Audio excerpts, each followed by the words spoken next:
Ayaw ka pa, ha? Ayaw pa, pero kita mo naman, no? Tumira pa ng kwek-kwek. Ayan po mga amigo, sa magpapatuloy po ng ating video. Ayan po si Chamame at si Elvis po ay nagpunta namin sa kalsada at doon po siya magbebenta. Alam niyo po, mas mabenta pa talaga dito kila Tia Cesa kaysa doon sa may kalsada. Hindi namin alam ang dahilan, pero siguro dahil mas naunang nalaman nila na mayroong nagtitinda dito ng mga Pinoy street food.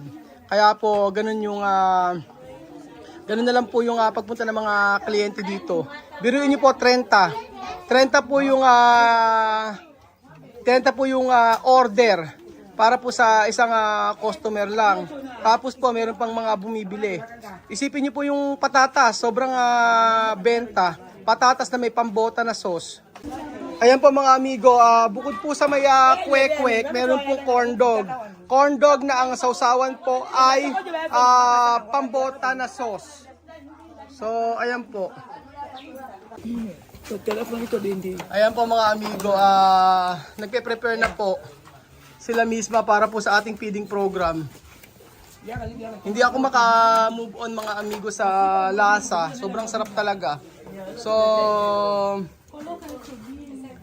kailangan lang talagang mag-experiment ka sa mga pagkain para malaman mo kung ano talaga yung mga pagkain na papatok.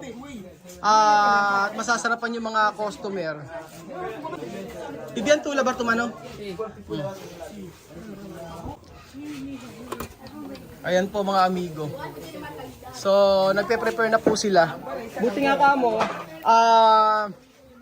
madali lang magluto ngayon dito kila Tia Cesa kasi malakas na yung kanilang sa gas nila. Dati kasi sobrang hina, kaya ginagabi kami.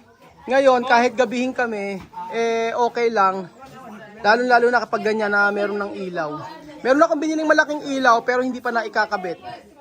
Kung ano sinasabi ko mga amigo, ako'y pagod na. Nagkataka kaya ba't sinasabi niyo po akong pagod na pagod? Kasi po, tumutulong din po ako mag-prepare dito. Kaya po minsan, gabi na dahil kagaya niyan, yan. Kanina yung order ay nag-order kanina, tapos ito, pin-repair ko yan. So hindi niyo nakita na nag-ayos ako dito. So sabi sa mga nagko-comment, napagod ka, nagbibideo ka lang. Nakakapagod din. Hindi lahat kasi ng kagaya nito, papatayin ko muna, so tulong ako sa kanila. Ganun po. Kaya napapagod din ako. Tao lang. Hindi mo ako nagreklamo. Para alam nyo din po, hindi kasi lahat ang nasa video, yun lang. Siyempre, pinapatay ko po yung video, tapos hindi naman po pwedeng dire-diretso. Ayan, nagpe-prepare na po sila para po sa feeding program at mga bata na nandito na. So, ayun po, explain pa more mga amigo. So, ayan po mga amigo. Para po sa feeding program, eto na po.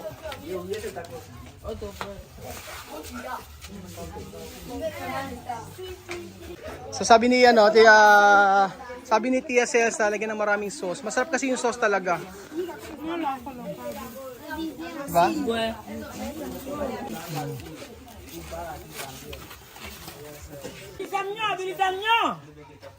Bilisan nyo! Paano pong bibilisan mga amigo ay ang dami nang tumutulong, ayan. Para po matapos yung ating feeding program. Grabe, nakakatuwa talaga ang itsura ng ating niluto ngayong araw na kwek-kwek. Kwek-kwek ko na pambota. Ayan. Para kako hindi siya mahirapan. Kaysa kutsara-kutsara. Maliit na kutsara ang ginagamit eh. Sabi ko, lagyan niya na lang to tapos isalin niya. O, di ba? Siyempre mga amigo, meron pang ilalagay yan. O, ayan. Para sa feeding program. May patatas, merong kwek-kwek. Hey! Stop! Hey! Hey! Pasmado buhanga!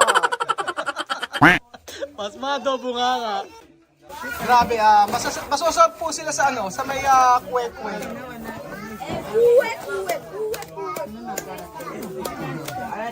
Kwek-kwek na may pambota. And then ayan, magluluto pa tayo ng corn dog mga amigo. Masarap din kasi ang corn dog mga amigo. Basta kahit anong pirito pwede sa pambota na yan. So marami pang butter. Kaya sabi ko kay Tia Celsa, para mabusog yung mga bata ay iluto na ng iluto.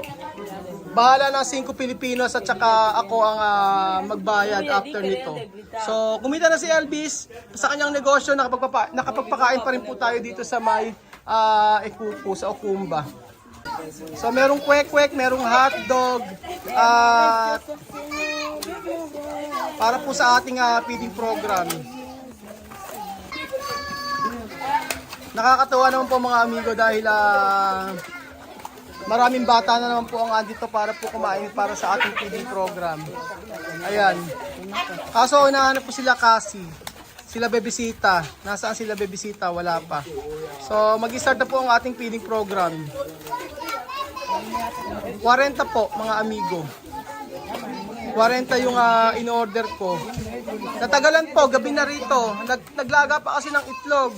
Kasi yung dalawang tray na niluto namin, kinulang. So, ayan. Nagpalaga pa ako ng itlog kay Tia Celsa. Ayan. Andito si Bibian para magpirito na magpirito. Bilis. So sa mga hindi po nakakalam, itong panis po, ito po yung tinapay ng mga Afrikano na kung saan ay ito po yung kanilang pagkain sa araw-araw. Ginagawa nila itong bocadillo, nilalagyan nilang itlog at kung ano ng palaman. So dati po napakalaki po ng panis, ngayon ay nagliitan na dahil nagmahal ang mga ingredients ngayon. So napakasarap po nito, lalo-lalo na sa manok na inihaw at sa kahit anong ulam. Pwedeng-pwede po, lalo-lalo na sa may mga sarsa na pagkain. Ay, pwede na yun na, oh. Inaantay na kayo rito. Ito yung papiding program ng 5 Pilipinos saka Pinoy Equatorial Guinea.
Pila, nakapila si Mahmoud, oh. Nakapila na ba si Mahmoud? Si Mahmoud, oh. Teka si Mahmoud, oh. Mimad, doon dito pila. Pila, doon dito pila. Oh, pila, Ben. Oh, Ben. Oh, Ben. Oh, pila. Pila. Doon dito. Oh, pila. Oh.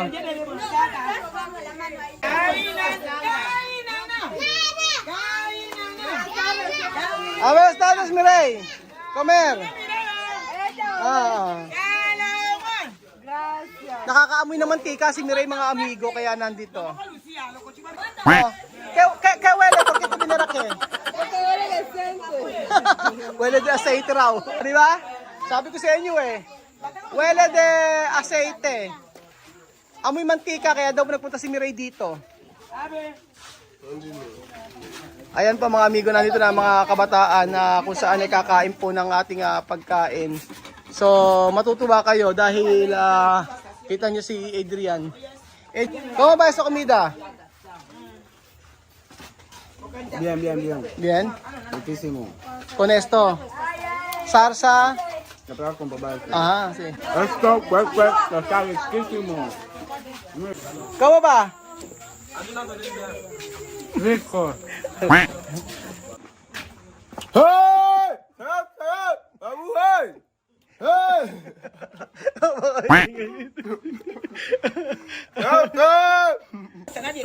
Kubititan kabugayan. Dame pela Elvi. Ayan po mga amigo. Kumain na sila ng kwek-kwek. ¿Cómo va? Riquísimo. Chama de comida llega? Sí, llega. Llega, no? Hoy era 47. Chame, ¿cuánto tu crashon? Hoy 47. 47. Para de los niños. Sí, todos. 47 daw po yung order namin mga amigo. So ayan po mga amigo, titikman po natin yung sarsa ng pambota with kwek-kwek. Quack, quack, sarap, sarap. Quack, quack, sarap, sarap. Quack, quack, sarap, sarap. Quack, quack. Oh, ya está. Kwek-kwek, sarap-sarap. Kwek-kwek, sarap-sarap. Tignan mo anong sarap siya. Yan ba mga amigo?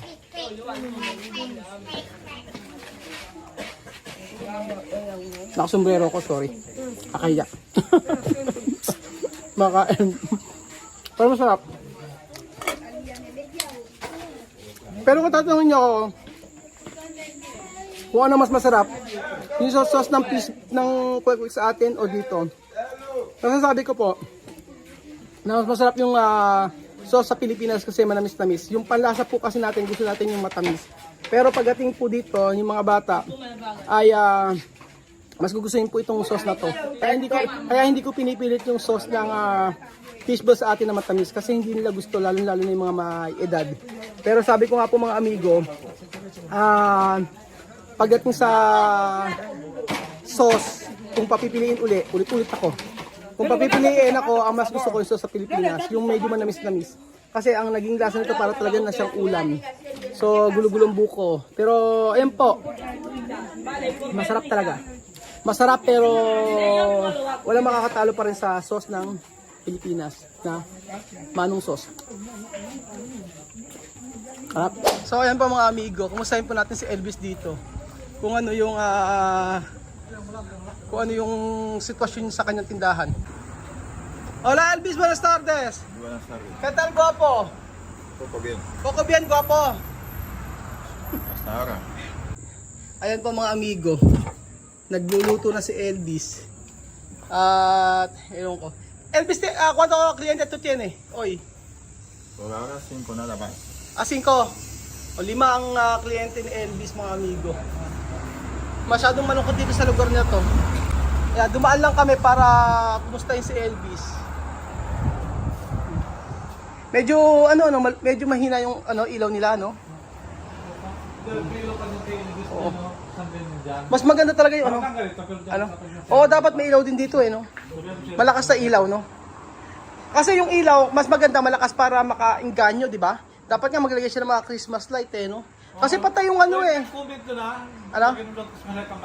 Oo nga Palagyan ng Christmas light para para maayos yung maganda tingnan pagka sa mga dumadaan. Kasi para patay yung yung pwesto Oo, hindi.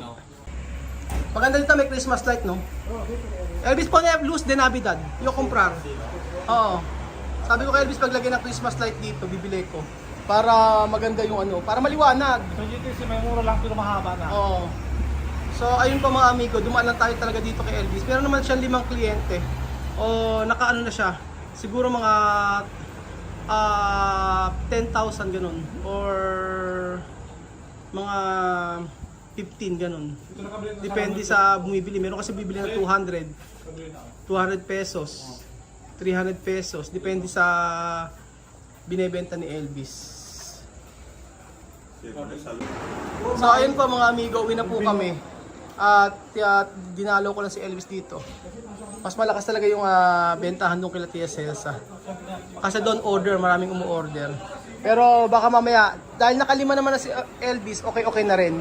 At least hindi zero. Pero yan bar, yung pag-open ng bar na yan, malamang yan. Mamaya ay okay. Mga alas 10 siguro, hanggang alas 10 mag-uumpisa na ang pagbilihan yung mga kliyente.